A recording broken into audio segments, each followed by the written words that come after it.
जय जय श्री हरि, जय जय श्री कृष्ण, जय जय श्री लक्ष्मी नारायण। आज हम सभी भाग्यशाली हैं कि हमें अगहन मास महात्म्य के पंचम अध्याय का पावन श्रवण करने का सौभाग्य प्राप्त हो रहा है। यह महीना भगवान श्री हरि विष्णु को अत्यंत प्रिय है। इस मास में जो भक्त श्रद्धापूर्वक हरि नाम, स्नान, दान, दीपदान, कथा और व्रत करता है, उसका जीवन पवित्र और सफल हो जाता है। भक्तों, कथा सुनना केवल श्रवण नहीं है, यह आत्मा का शुद्धिकरण है। जो व्यक्ति श्रद्धा से कथा सुनता है, भगवान उसी के हृदय में निवास करते हैं। तो आइए सभी भक्तजन मन को एकाग्र करें और भक्ति भाव से सुने अगहन मास महात्म्य का पंचम अध्याय। एक समय की बात है, नैमिषारण्य क्षेत्र में अनेक ऋषि मुनि एकत्र हुए थे।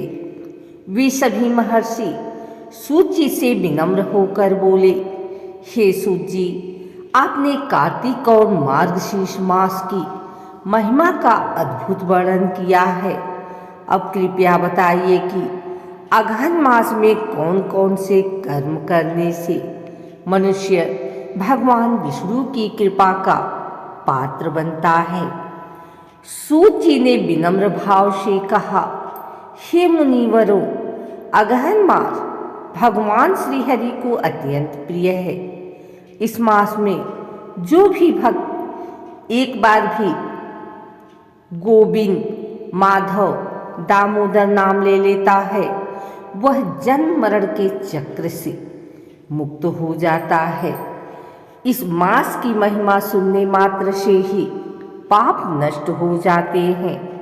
जिस प्रकार सूर्य का प्रकाश अंधकार को दूर कर देता है, उसी प्रकार अगहन मास की कथा जीवन के अज्ञान रूपी अंधकार को मिटा देती है।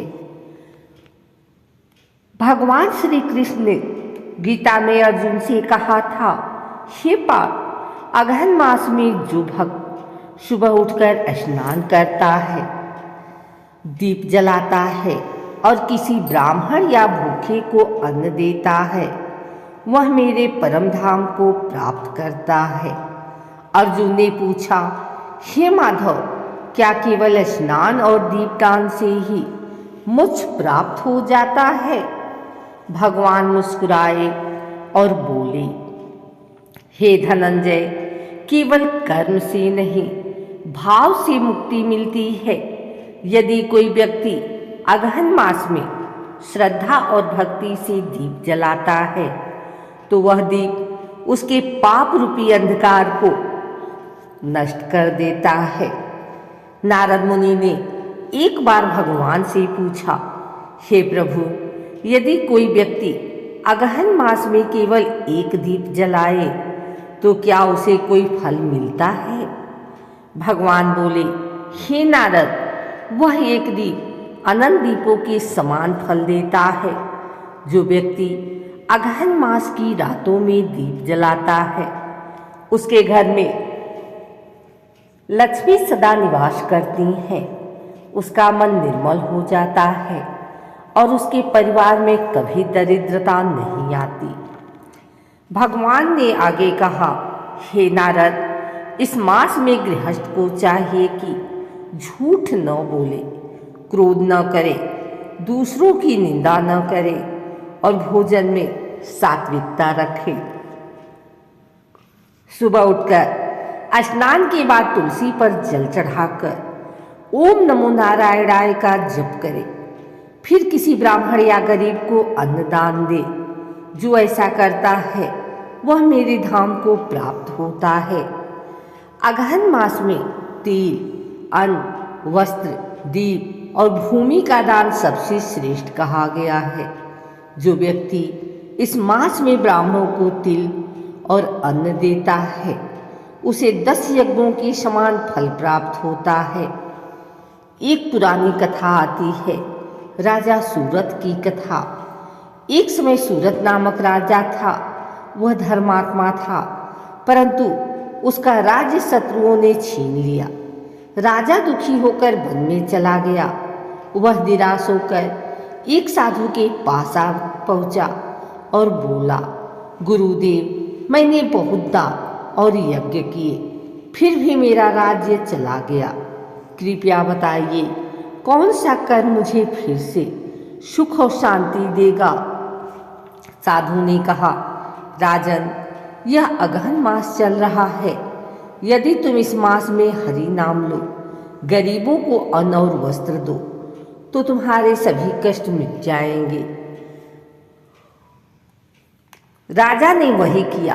प्रत्येक दिन प्रातः स्नान, दीपदान, तुलसी पूजन और अन्नदान किया। मास पूर्ण होते होते राजा को न केवल राज्य मिला, बल्कि उनके हृदय में भगवान विष्णु का दर्शन हुआ। भगवान ने कहा, हे राजन, अगहन मास में जो भक्त मेरे नाम का जाप करता है, वह मुझसे कभी अलग नहीं हो सकता। सूत जी कहते हैं, हे मुनिगर, अगहन मास में जो भक्त थोड़ा भी शुभ कर्म करता है, वह अनंत पुण्य प्राप्त करता है। जैसे खेत में बोया गया एक बीज सैकड़ों फल देता है, वैसे ही इस मास में किया गया एक छोटा कर्म भी हजारों गुना फल देता है। भगवान बोले, हे नारद, इस मास में जो भक्त तुलसी जी की पूजा करता है, वह मेरे हृदय में स्थान पाता है। जो गाय को हरा चारा खिलाता है या उसके माथे पर हाथ फेरता है, वह मेरे समान पुण्य प्राप्त करता है। तुलसी और गौ सेवा से अगहन मास की साधना पूर्ण होती है। जो भक्त रोजाना तुलसी पर दीप जलाता है, उसका जीवन परम आनंद से भर जाता है। सूत जी आगे कहते हैं, अगहन मास की पूर्णिमा के दिन स्नान, दान और दीपदान का अत्यंत महत्व है। इस दिन जो भक्त गंगा या किसी पवित्र नदी में स्नान कर ब्राह्मणों को भोजन कराता है, वह पितरों को तृप्त कर देता है। जो व्यक्ति उस दिन गोविंद का जाप करता है, वह विष्णु लोक में स्थान प्राप्त करता है। भगवान कहते हैं, हे भक्तों, यदि तुम इस मास में केवल यह निश्चय कर लो कि मैं किसी का अपमान नहीं करूँगा, मैं अपने मन को शांत और पवित्र रखूँगा, तो यही सबसे बड़ा व्रत है। अगहन मास केवल दान और दीप का नहीं, बल्कि मन की शांति और वाणी की मर्यादा का महीना है। जो व्यक्ति इस मास में संयम रखता है, वह साक्षात विष्णु स्वरूप हो जाता है। सूत जी ने कहा, हे ऋषिगण, इस प्रकार अगहन मास का जो भी भक्ति पूर्वक पालन करता है, वह इस जन्म में सुखी रहता है और अगले जन्म में मोक्ष को प्राप्त करता है। यह मास पापों का हंता और पुण्यों का वर्धक है। जो भक्त इस कथा को सुनता या सुनाता है, उसके पाप नष्ट होकर पुण्य बढ़ते हैं। उसके घर में धन, शांति और सौभाग्य का वास होता है। अतः हे भक्तों, अगहन मास में एक दीप जलाना, एक दाना देना, एक नाम जपना भी हजारों जन्मों का पुण्य प्रदान करता है।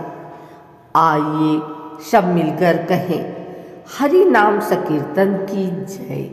श्री कृष्ण गोविंद हरे मुरारी की जय। अगहन मास महात्म्य की जय। सत्संग की जय। धर्म की जय। इस प्रकार समाप्त होता है अगहन मास महात्म्य का पंचम अध्याय।